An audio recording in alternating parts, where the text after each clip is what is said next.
excuser parce que nous avons dû rapidement nous délocaliser pour des raisons logistiques. Pourtant, tout était concrétisé avec le lieu qui devait nous accueillir. Mais nous avions déjà réfléchi sur un plan B.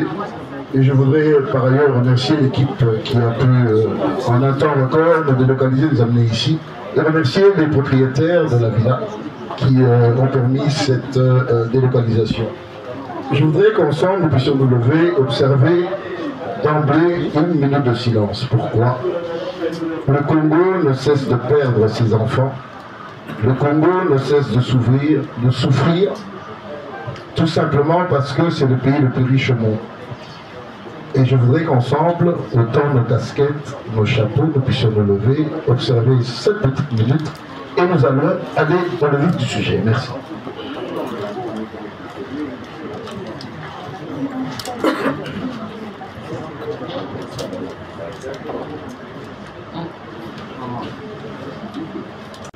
Une guerre, je peux même dire spirituelle, et pourquoi pas une guerre médiatique? Je me reste dans le domaine de la guerre médiatique. Que se passe-t-il ou que s'est-il passé? Il y a 3 semaines, alors que j'étais absent du pays, précisément aujourd'hui, je pourrais vous le dire, au Ghana, je vous montrerai mon passeport avec tous mes cachets. Je suis sorti par la grande porte, c'est-à-dire à l'aéroport de Djili, un mardi 11, censé revenir à Kinshasa quelques 5-6 jours après. Mais mon séjour a dû être reporté plusieurs fois compte tenu de l'importance de ce que j'étais parti faire dans ce pays, amis et frères. Seconde chose importante, c'est que lorsque j'arrive à Accra, et je suis dans mes occupations, et j'aimerais dire ici bravo à nos frères du Ghana, car j'avais l'impression d'avoir changé de continent. J'étais ailleurs. Et pourtant j'ai voyagé dans le monde, mais j'étais estomaqué quand je suis arrivé à l'aéroport, ce que j'ai vu. Sortir de l'aéroport, ce que j'ai vu. Pas de policiers dans la rue, pas de militaires armés, rien, un pays organisé. Et la question qui turlupinait dans ma pensée, c'était Bassal Mondingi. Et posant des questions humblement aux uns et aux autres, ils nous diront, mon frère, nous avions connu un président qui s'appelait Rawlings. Et ce militaire, lorsqu'il s'est décidé pour que les choses changent dans le pays, il a amené une révolution. Mais la spécialité de sa révolution, c'est que, suivez-moi très bien, il s'est permis de prendre 2 anciens présidents qui étaient toujours en vie, quelques anciens collaborateurs de ceux-là, des juges et d'autres personnalités qui avaient amené le Ghana dans le trou. Mesdames et messieurs, il les a amenés à un champ de tir, on les a fusillés.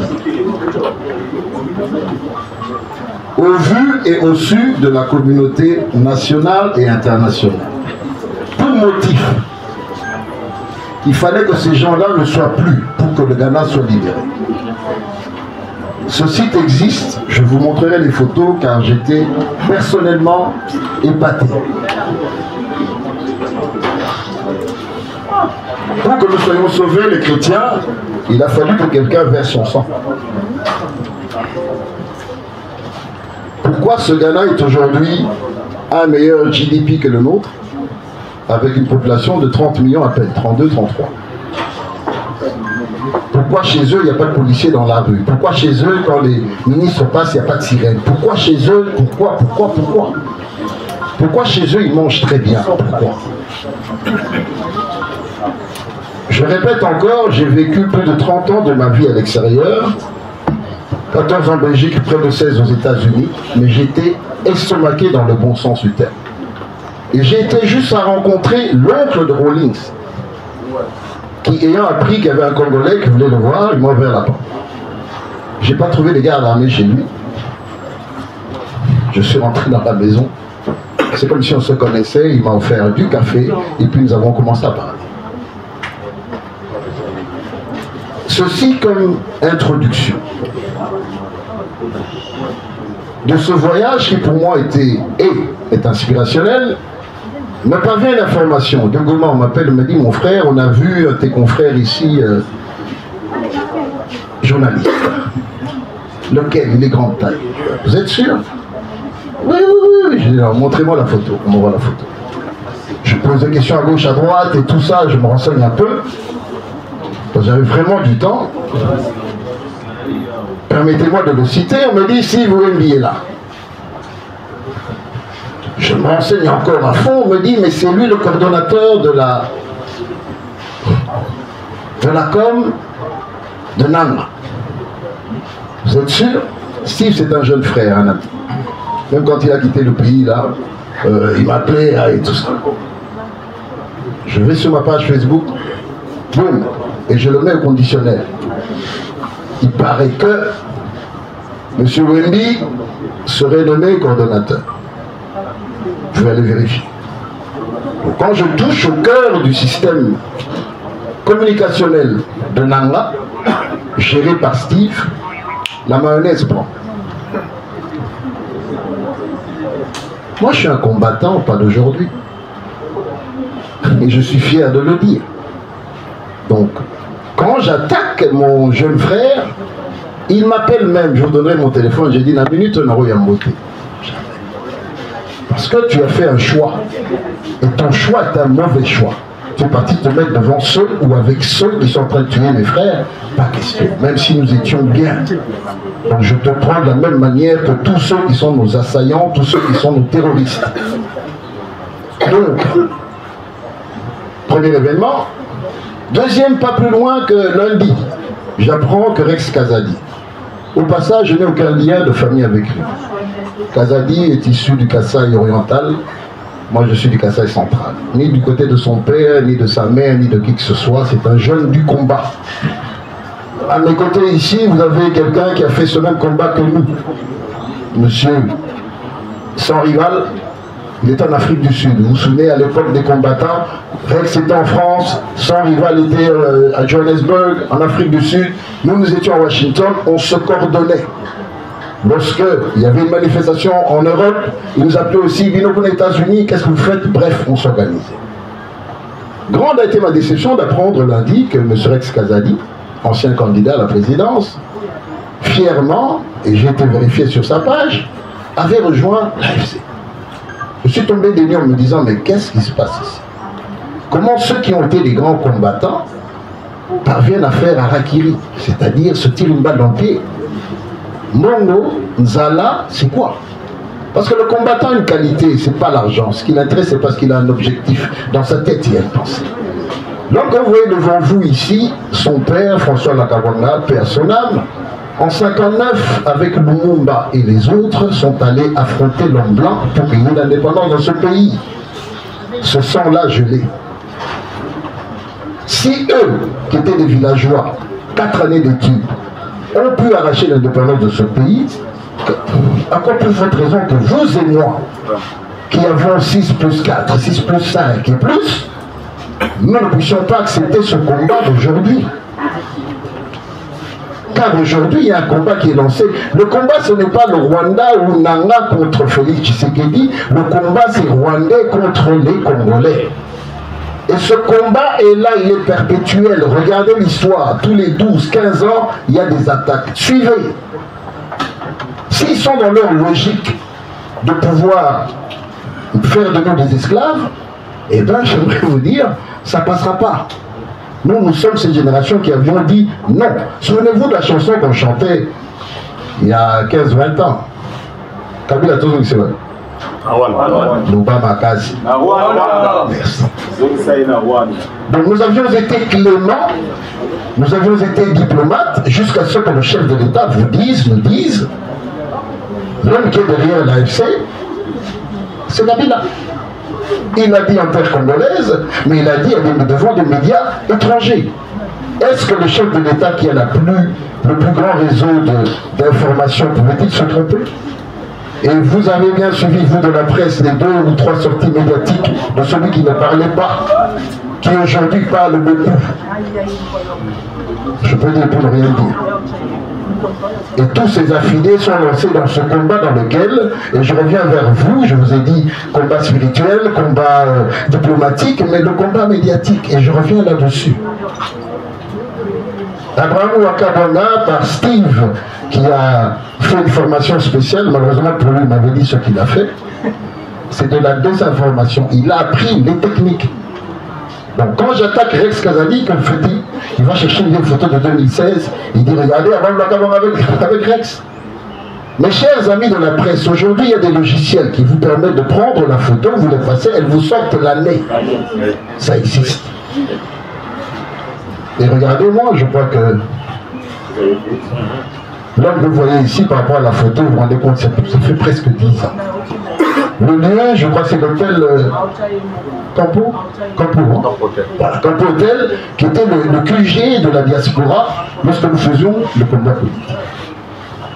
Ce même lundi où je fustige Rex Kazadi et j'écris pour le toucher parce que je sais que la mort d'Armand Tungulu, un héros de ce combat, je lui dis, mais mon jeune frère, est-ce que toi, que diras-tu à la femme d'Armand et à ses enfants?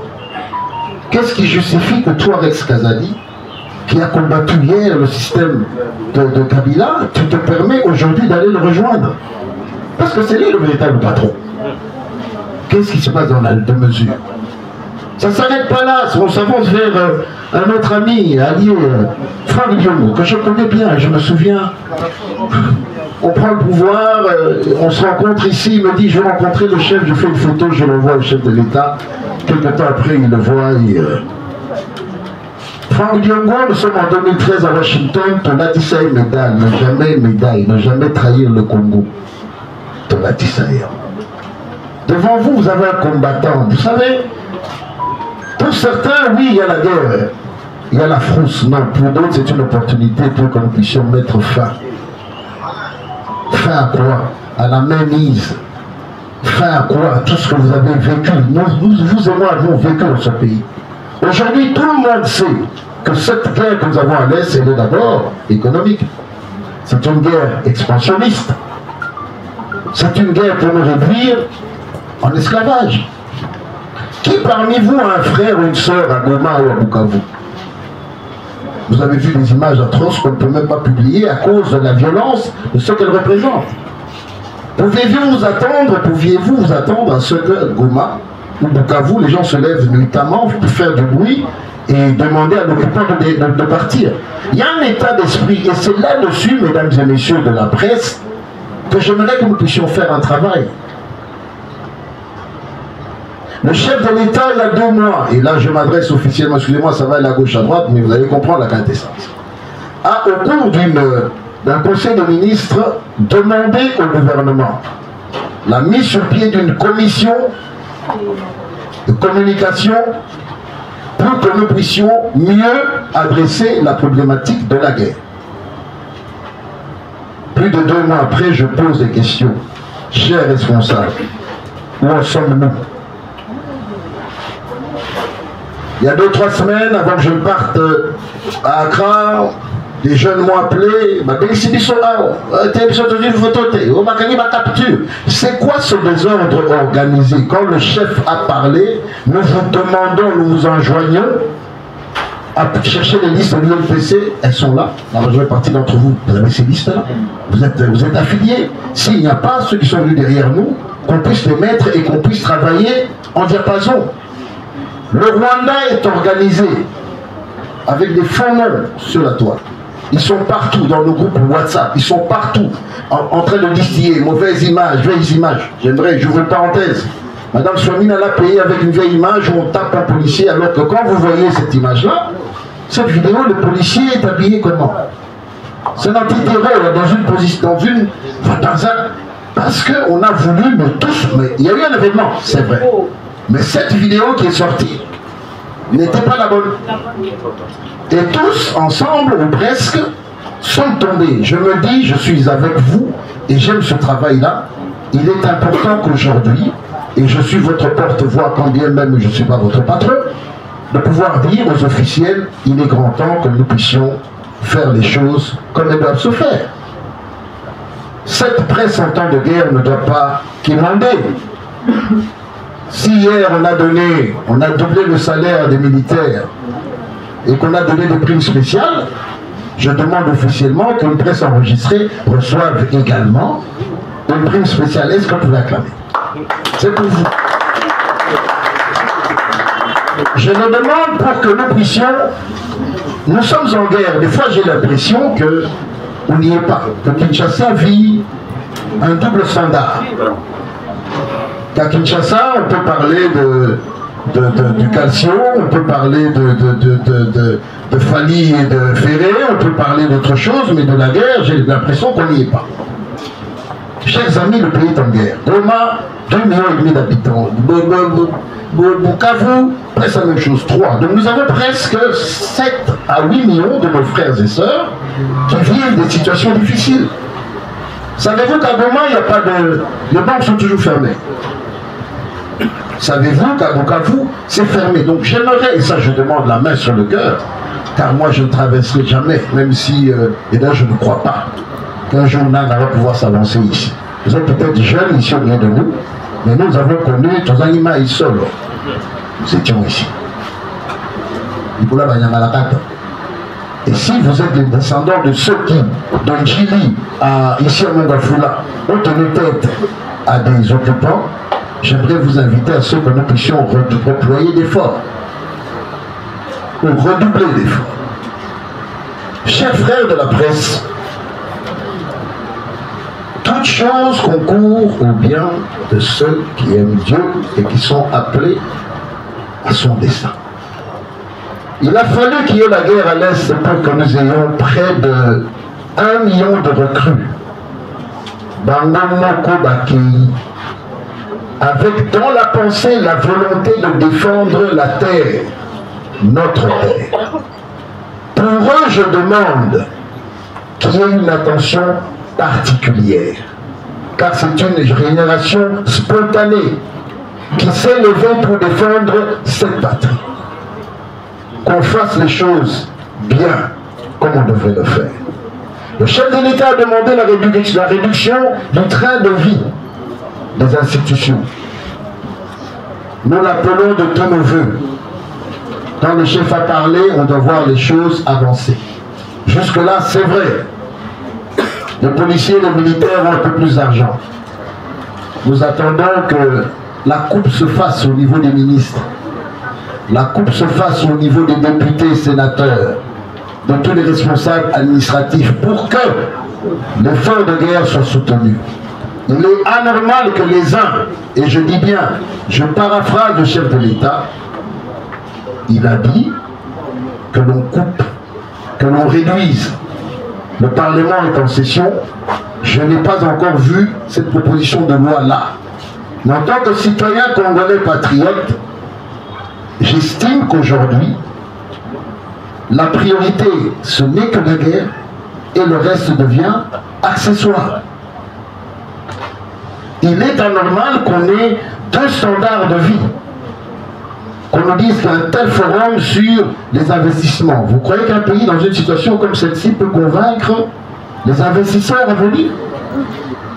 Donc, que l'on fasse, que l'on choisisse les bonnes priorités, et je dis bien la priorité, c'est la grande remontada, que l'on travaille pour que nous récupérions demain Bukavu, ensuite Goma, et qu'on remonte là où la chose avait commencé à Bunagana.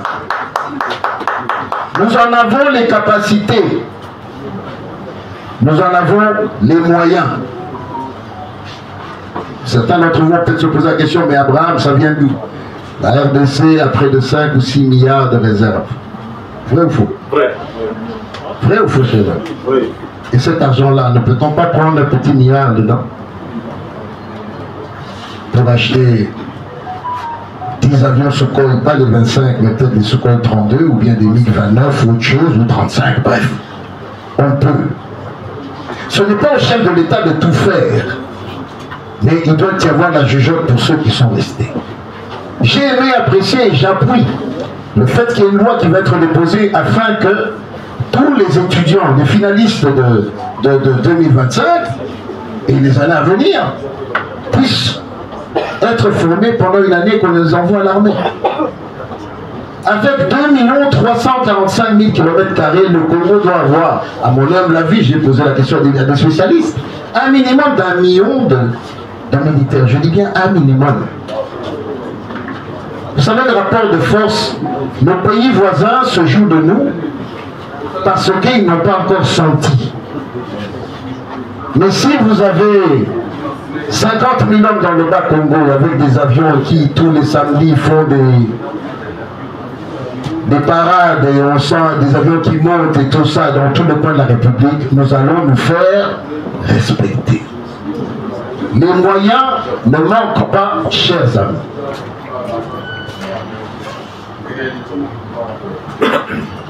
Je ne veux pas être trop long, revenir vers vous, parce que vous avez des questions importantes, mais j'aimerais dire, nous sommes dans une guerre médiatique. Je la concède, je la prends, je suis sans peur. Ça va aller dans tous les sens. Mais nous devons opposer à ce que eux font, parce qu'ils ont derrière la logistique qui suit, ils ont les moyens qui suivent, et surtout une centralisation pour faire ce qu'ils doivent faire. Je vous donne un exemple. J'attaque nos amis sur l'autre côté, Steve y compris. Je dis, la CPI est en train de prendre des informations et vous n'allez pas manquer d'être sur leur liste en tant que présumé auteur de ce qui se passe sur Terre. Je retourne de l'autre côté, quelqu'un m'envoie, les gens m'envoient, je vois des sites et autres, je dis ok, bateau, toi de la bango, et en deux. Pouvons-nous être cette armée numérique dont la RDC n'a pas encore organisée? Je dis bien une armée numérique qui ferait que nous allons donner des informations en temps et en contre-temps. Il y a quelques jours, les gens me disent oui, qu'est-ce que c'est? Je dis quoi? Et puis sur base de quoi? Eux nous disent une information que les gens relaient dans WhatsApp, comme l'information n'est pas très bonne, diffuse, tout le monde craint. Ah non, c'est possible, nous allons avancer. Mais j'aimerais vous dire, ce n'est pas du seul de lui qui a bombardé qui gagne. À propos, ça a toujours été mon rêve. 4 objectifs à Kigali. Botika Robinson, le Ndakwa Kagame. Aéroport. Banque Naé. Na Arsenal place voiture à Mandy. C'est fini.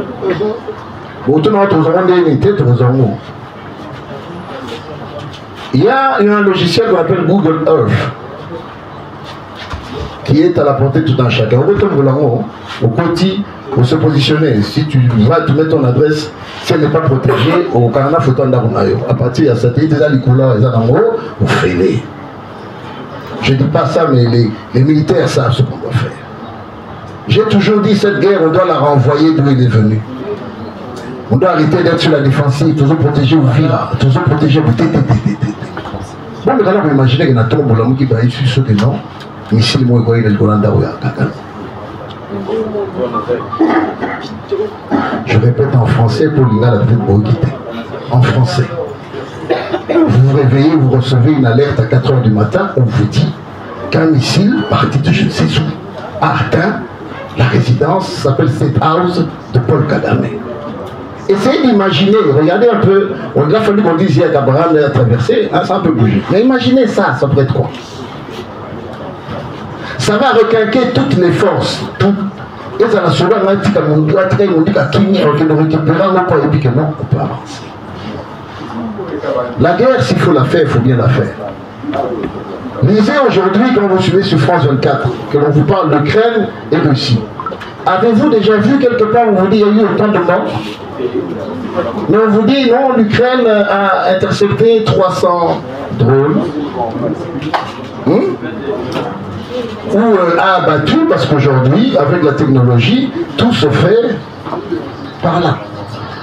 Quelqu'un vient le matin, démarre son... Comment jouer, hein, il prend son joystick, fait décoller son drone, Et puis on lui dit latéral, longitude et latitude, c'est là que tu dois aller, il va, il fait la photo, et puis il lâche ce qu'il a lâché, il rentre, il a en costume cravate. Le matin, il est sorti, ses enfants disent, Daddy, tu vas au travail, oui, soyez gentil. Donc quand le monsieur va, parce que lui, il ne voit rien, tout ce qu'il voit, c'est quoi? On doit montrer un numéro, on doit donner une position. Ce qui se passe après lui, déflagration et tout ça, c'est pas son problème. Il rentre chez lui, le soir, costume cravate, maman vient, l'embrasse, foufou, me bâtit, kuna, à Sadiala. La guerre moderne, c'est celle-là. Et je crois que la RDC est assez outillée. Mes frères et sœurs, je ne crois pas en la victoire de l'AFC ou encore moins de M23 ou encore moins des T. Nous sommes toute la génération, Dieu m'a fait grâce, j'ai vécu 5 présidents. Kazavubu, j'avais 2 ans. À ça, comment il nous cause. J'ai connu le maréchal, j'ai connu Mzé, j'ai connu Mandefou, je suis avec le chef d'État aujourd'hui. Très bon, Mandefou, tout est le mélange, tout le monde a mis, j'ai dit, et j'aimerais vous dire une petite anecdote. Lorsqu'en 2019, le chef de l'État prête serment et qu'on se retrouve à l'hôtel du Fleuve, je ne savais pas qu'il me connaissait. Lorsqu'il m'a dit, je me dis, ah, Abraham Habita. Ah, Abraham, je l'ai salué. Je l'ai salué, pourquoi? Parce qu'on a fait une alternative. Alternance. Ceux qui a fait Sibissoté. Nous sommes sur terre. Mesdames et messieurs, l'homme devant vous, et je vais chuter par là, est un combattant, est un guerrier, descendant de quelqu'un qui a été chercher l'indépendance de ce pays, descendant de quelqu'un qui est co-signataire du parti qu'on appelle UDPS, Ami Pesa Kombo Diboué. Diboué, c'est mon état d'esprit, même si j'ai pris de l'âge. J'estime qu'aujourd'hui, nous allons livrer le bon combat qui va nous amener à restructurer notre armée, qui va nous amener à avoir un meilleur service d'intelligence, avoir une nouvelle armée formée de jeunes qui sont venus volontairement y participer et surtout à nettoyer nos écuries. Je dis, je vous remercie. Aux questions. Merci beaucoup.